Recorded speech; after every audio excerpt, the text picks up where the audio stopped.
All right, so you wanted to look into the future. Yeah. Specifically, what the world might look like for kids in 2050, right? So we're going deep on this UNICEF report called State of the World's Children 2024. Okay. It's a pretty fascinating look at, well, everything's coming down the pipeline for the next generation. It's interesting because this report doesn't just, lay out a bunch of predictions. Right. It really explores these different scenarios, almost like Oh, a choose-your-own-adventure, I like that. but with a whole generation's well-being at stake. Yeah, that's a good analogy. Sure. So how does this report even begin to tackle a question that big? Like, what will the world look like for kids in 2050? Well, it starts by identifying these three major megatrends that are, reshaping the world right now. Think of them like those powerful currents, like massive tectonic plates kind of shifting beneath our feet. Wow. And those are influencing everything else. Okay, so what are they? Demographic transition, Okay. the climate and environmental crises, and frontier technologies. Okay, so three massive forces, basically. Yeah. All right, let's break those down one by one, starting with demographic transition. Okay. What does that even mean, on a global scale? Simply put, it's how populations are changing. Okay. We're seeing people live longer and have fewer kids in a lot of parts of the world, Yeah. which leads to these aging populations. Hmm? But here's the thing. The number of children globally, that's actually projected to stay pretty stable until the 2050s, right around 2.3 billion. So the number's not really changing, but something is. Exactly. Yeah. The real change is where these kids are going to be living. Oh, so fewer in some areas, more in others. Exactly. Yeah. While a lot of higher income countries will see a decrease in their kid populations, Africa's youth population, that's going to surge. By the time we hit 2100, more kids will be living in Africa than anywhere else in the world. That's a big shift. Yeah. What kind of ripple effects will that kind of uneven distribution of children have? Well, think about it. It raises some, really important questions. Like what? About the strain on resources, the balance between generations, and even the potential for what's called a demographic dividend in Africa. Okay, what's that? This means, if countries with a large youth population can invest in education and job creation, they could see some incredible economic growth. So it's almost like turning a potential problem into a solution, kind of. Yeah, kind of. But let's be real, we can't talk about the future of children without addressing the big one. Yeah. The climate crisis. Yeah. How does that factor into all of this? So the report, it paints a pretty sobering picture. Climate change, pollution, loss of biodiversity, all that. It's already impacting children's health, their education, their overall well-being. Yeah, for sure. In fact, almost half the world's children are living in countries facing, a high risk of climate and environmental hazards right now. And with a population boom in areas that will be hit hardest by climate change? Yeah. What kind of specific challenges do you see emerging for those kids? Just imagine, entire school systems shutting down for weeks because of these crazy heat waves. Wow. That disrupts education for millions of kids. Right. You could see higher risks of heat stroke, respiratory illnesses, things like that. Yeah. That puts a strain on healthcare systems. Sure. And then the scarcity of resources like water, food, that can lead to conflict, displacement. Yeah. The challenges, they're multifaceted and they're all interconnected. All right, so we've got these massive demographic shifts and this looming climate crisis. Yeah. And then there's the third megatrend, frontier technologies. Yeah. It almost seems strange to talk about things like AI and green tech in the same breath as all this, Yeah. How do they fit in? Well, they represent both incredible opportunities and potential risks. Okay. The report highlights AI, neurotechnology, green technologies, vaccine breakthroughs, all as having the power to really change the game. For better or worse, I guess. Yeah, but here's the crucial point. Okay. How we develop and utilize these technologies is going to determine whether they help bridge the gap between the haves and have-nots or if they actually end up widening it. That makes sense. So, for example, will AI tutors provide personalized education for every child, or will it only be for, the privileged few? Right.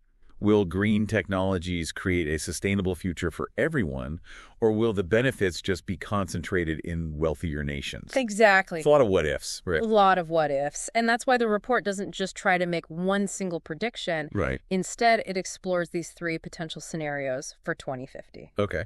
Think of them like different paths in a video game, each with its own set of consequences. Okay, so what are they? Business as usual. Okay. Accelerated development and delayed development. Gotcha. Okay, I'm curious now, how did they come up with these three very different scenarios? Well, they used this model called shared socioeconomic pathways. Okay. Or SSPs for short. SSPs. Oh. It's basically a way of taking all these complex factors from, economic growth to environmental policies to technological advancements and using them to create these plausible futures. So it's almost like they're running simulations with different sets of choices. Yeah, exactly. And seeing how things play out. Exactly. Cool. Okay. So let's dive into them. Yeah. What does the business as usual path look like? All right. So in this scenario, we're assuming continued progress in areas like, child survival, education. Yeah. But we also see persistent inequalities and a really big increase in those climate change impacts we were talking about. So like some good steps, but at a pretty big cost. Pretty big cost. The projections in this scenario are kind of alarming, to be honest. Yeah, like what? Like by the 2050s, 8 times as many children will be exposed to extreme heat waves compared to like the early 2000s. 8 times? 8 times. Wow, that's a scary thought. Yeah. What about that second scenario? Accelerated development. Okay, so this is more like a proactive approach. Okay. Like imagine a world where we really ramp up investments in education, healthcare, social protection, which leads to big reductions in poverty and conflict. Okay. It also assumes a much higher level of like global cooperation, when it comes to tackling climate change. So we're actually working together to solve the problem. And you mean together. Sounds pretty idealistic. Is there a downside? Well, even in this more optimistic scenario, Yeah. Climate change is still a serious threat. Okay. The model still projects that over 4 times more children will be exposed to those extreme heat waves. Wow. So it's a reminder that even with our best efforts, some of those climate change effects, they're already locked in. That's sobering. Yeah. Okay, and then finally, what about delayed development? That doesn't sound too good. No, not so good. Yeah. This is like the most pessimistic of the 3. It paints a picture of a world with like growing inequalities, Yeah. Increasing political fragmentation. Oh, I see. And very limited progress on actually addressing climate change. Okay. Resources become even more scarce. Yeah. International cooperation breaks down. It sounds like a future where things just take a turn for the worse. It's not pretty. Okay. The projections show almost 14 times more children exposed to those extreme heat waves. 14. 14. Oh. So it really highlights how important it is to choose a different path. Okay, so 3 very different paths for children in 2050. Yeah. The stakes are pretty high, but which of those scenarios is most likely? It's, really crucial to remember that these are scenarios, not predictions. Right. They're tools to help us understand the potential consequences of our actions, right? Yeah. The future is still unwritten. It's up to us to decide which path we want to take. That's a good point. And it kind of leads to the most important part of the report. Okay, what's that? What can we actually do today to create the best possible future for every child? That's what I want to know. Right. What does the report recommend we do? Well, it offers several recommendations focused on 3 key areas: investing in children, addressing climate change, and shaping technology to benefit everyone. All right, so investing in children seems like the obvious starting point. Yeah. But what would that look like on a practical level? Okay, well, it means prioritizing education, healthcare, social protection for children, especially in regions with those rapidly growing populations like Africa. Yeah. It means making sure kids and their families have that safety net so they can not just survive, but thrive, Yeah. Okay. What about addressing climate change? I mean, it feels so big, so overwhelming. It is. What can we actually do to make a difference? Well, the report really stresses the need to advocate for climate action. Yeah. At every level. Yeah. From our individual choices to pushing for policies that prioritize sustainability. Okay. We can support organizations that are working on climate solutions, educate ourselves and others about how urgent this crisis really is. Yeah. And remember, even those small actions, when millions of people are doing them, can have a big impact. That's a good point. Yeah. And what about shaping technology? How can we make sure that, like AI, all these advancements benefit all children and not just a select few? That's a great question, Yeah. and it's a crucial one. Yeah. The report really highlights the importance of bridging the digital divide, Okay. promoting digital literacy, Mm-hmm. and making sure that AI, neurotechnology, all those emerging technologies are developed and used in a way that protects children's rights and their well-being. That's a lot to take in. It is. But before we get too overwhelmed, Yeah. let's bring it back to our listener for a second. Okay. What should they take away from this deep dive into the future of childhood? Well, the key takeaway is that the future of childhood is being shaped by these powerful forces. Yeah. And those forces present both huge challenges and some really remarkable opportunities. Like a two-sided coin, almost. Yeah. And the choices we make right now, Yeah. they're going to determine which path we take towards 2050. Okay. And we each have a role to play in making sure there's a better future for kids. I think that's a great point. Yeah. We've covered a lot of ground already. We have. But there's another crucial element to this. Okay. The Convention on the Rights of the Child, or CRC, Yeah. it plays a big role in shaping how we think about and act to protect children's well-being, especially in the face of all these megatrends, and we'll delve into that, and what you can do to help build a better future for every child Yes. when we return. Absolutely. All right. We're back, and before the break, we were talking about these 3 possible scenarios for children in 2050. Yeah. Business as usual, accelerated development, and delayed development. And we were talking about investing in children to help create a better future. Yeah. But how do we make sure those investments are actually effective, that they reach the children who need them most? Well, that's where the Convention on the Rights of the Child, or CRC, is so important. It's a human rights treaty adopted over 35 years ago that provides like a really powerful framework for protecting and promoting the rights of every child. So the CRC is kind of like a blueprint for making sure every child, no matter where they are or what their circumstances are, has the opportunity to thrive. That's a great way to put it. So what does that look like? So the CRC, it lays out those fundamental rights that every child has, regardless of background. Right. And these rights, they're all interconnected and they're essential for a child's well-being. So, what are some examples of those rights? Okay, so the CRC, it affirms that every child has the right to survival, development, protection, and participation. Oh, okay, so how do those translate into real-world action? All right, so for example, the right to survival. Yeah. That means ensuring access to health care, nutritious food, a safe and a clean environment. Okay. The right to development, that includes things like education, play, cultural activities. Okay. The right to protection, that means safeguarding children from violence, abuse, exploitation, and harmful practices. Of course, okay.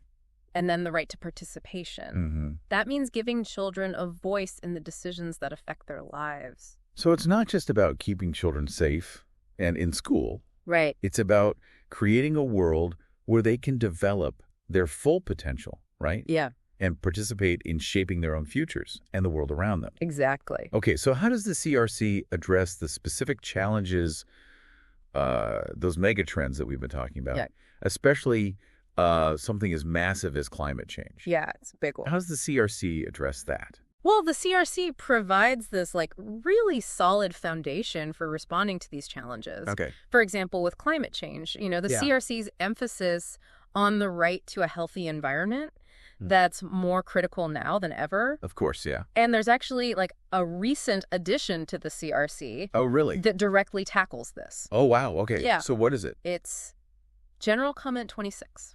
Okay, General Comment 26. Adopted in 2023. Okay. And it specifically addresses children's right to a clean, healthy, and sustainable environment. Okay, so I'm not really familiar with that. Yeah. What is a general comment, first of all, and why is this one so important? Okay, think of general comments as updates to the CRC's software, Oh, okay. making sure that it's equipped to deal with the latest challenges. Gotcha. They're issued by the UN Committee on the Rights of the Child to provide more detailed explanations and interpretations of the CRC's provisions. So it's like an upgrade. That takes into account the urgency of climate change. Exactly. Okay. General Comment 26, it recognizes that climate change is a direct threat to children's rights. Yeah. And it calls for, immediate action to protect them from its impacts. Gotcha. And it also stresses the importance of empowering children to participate in climate action and decision-making. That makes sense. Yeah. Because they're the ones who are inheriting the planet. Exactly. So they should have a say in what that future looks like. For sure. But getting back to our listeners, what can they actually do, yeah, to make a difference? Right. I mean, it can feel so overwhelming. Yeah, it does. Well, the report makes it clear that each of us has a role to play in shaping a better future for children. Okay. And it starts with understanding the mega trends that we've been talking about and how they might impact the next generation. Okay. Like, the more informed we are, the better equipped we'll be to advocate for change. Knowledge is power, right? Absolutely. Okay. The report also encourages us to take action in our own lives. Oh, yeah. No matter how small those actions might seem, we can support organizations that are working to protect children's rights. Okay. We can make sustainable choices in our everyday life and talk to other people about these issues. Okay. Even small individual actions, when you multiply that across millions of people, can create this ripple effect. Yeah, that makes sense. And lead to real change. And we can also use our voices to demand our leaders take this seriously, right? Definitely. Yeah. The report, it emphasizes how important it is to hold governments accountable for upholding the CRC and making investments that prioritize the well-being of children. Okay. It's about creating a world where every child has that opportunity to survive, thrive, and reach their full potential. That's a great goal. Yeah. So we've been talking a lot about challenges, but are there any signs of hope, any opportunities that we should be aware of? There absolutely are reasons to be hopeful. Okay, good. One promising area is the potential for what's called a demographic dividend in Africa. Okay, you mentioned that earlier. Can you remind me what that is and why it's relevant to Africa's future? Sure. A demographic dividend refers to those economic benefits that can occur when a country has a large working age population and a relatively small dependent population. Okay. As Africa's youth population keeps growing, there's this unique opportunity to harness that potential and drive economic growth across the continent. So it's like this massive influx of human capital. Yeah. That could be transformative, but I imagine there are things that need to be in place for that to work. Yeah, you're right. It's not just about having a lot of young people. It's about creating the right conditions for them to succeed. Okay. Realizing that demographic dividend depends on several factors. Gotcha. Investing in education and skills development, creating job opportunities that match their skills and their aspirations, and addressing issues like gender inequality and political instability. So it's about creating a supportive environment where those young people can really thrive, contribute to a more prosperous future for everyone. Exactly. It's about investing in human potential and building societies where everyone has that opportunity to succeed, regardless of background. Right. And that's a message that resonates far beyond Africa, Yeah. It's a global imperative. So far in this deep dive, Yeah. we've explored these three major mega trends shaping the future of childhood. Right. We've delved into those three scenarios for 2050, and we've talked about that vital role of the Convention on the Rights of the Child for navigating these complex issues. It's a lot. It is a lot, but we've also highlighted the importance of individual action and collective responsibility. Each of us can contribute to creating a world where every child has the opportunity to survive, thrive, and reach their full potential. Absolutely. And before we wrap up, we want to leave you with one final thought to ponder. Okay. Something we haven't touched on directly, but it ties into those megatrends. Okay. Especially the rise of frontier technologies. Think about the ethical implications of neurotechnology and its potential impact on children. Yeah. Imagine a future where we can enhance cognitive abilities. Yeah. Or even manipulate emotions through brain implants or other interventions. Wow. It's an area with incredible potential. It is. But also some really serious ethical concerns. Yeah. And as these technologies get more sophisticated, we really need to have a deep and thoughtful conversation about the ethical boundaries of their use. Right. Especially when it comes to kids. It's going to be crucial. And with that thought in mind, we're going to wrap up this deep dive into the future of childhood. Thank you for joining us. So we've covered a lot, in this deep dive into the future of childhood. Yeah, a lot of ground. We've explored those powerful forces, shaping the world that children will inherit in 2050. Right. We looked at those different paths, from that business as usual scenario to a world of accelerated development and even the possibility of delayed development. Yeah. We talked about how important the Convention on the Rights of the Child is. Yeah, super important. As that framework for making sure every child has the chance to thrive. Absolutely. But the big question, really, is what does this all mean for you? What will you... what will you take away from this? From this deep dive. Into the future. Yeah. Will you just let all this information wash over you? Right, or will you use it? Yeah, will you use it as a springboard for action? Or springboard, yeah. But think back to those 3 scenarios we talked about. Yeah. Business as usual with those looming climate threats. Those climate threats. Accelerated development. We're actually working to solve these global challenges. Collaborate. And then delayed development. Yeah. Where things just kind of spiral in the wrong direction. Yeah, not bad. The future isn't preordained, right? Not at all. It's a tapestry woven from the choices we make every day. Every single day. So we're asking you. Yeah. What will you choose? It's up to you. Will you commit to learning more about these issues? Yeah. About the mega trends, the steps we can take to create a better future. For these kids. For children, yeah. Yeah. Will you support those organizations? Yeah, the organizations that are working tirelessly. Yeah, tirelessly. To protect children's rights. To give them a voice.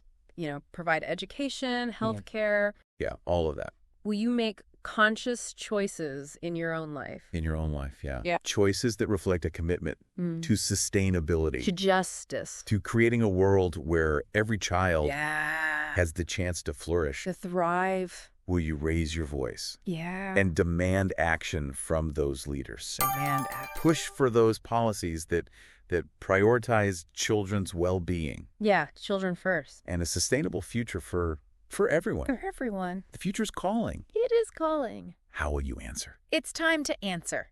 That's it for our deep dive into the future of childhood. Thank you for joining us. Thanks for listening.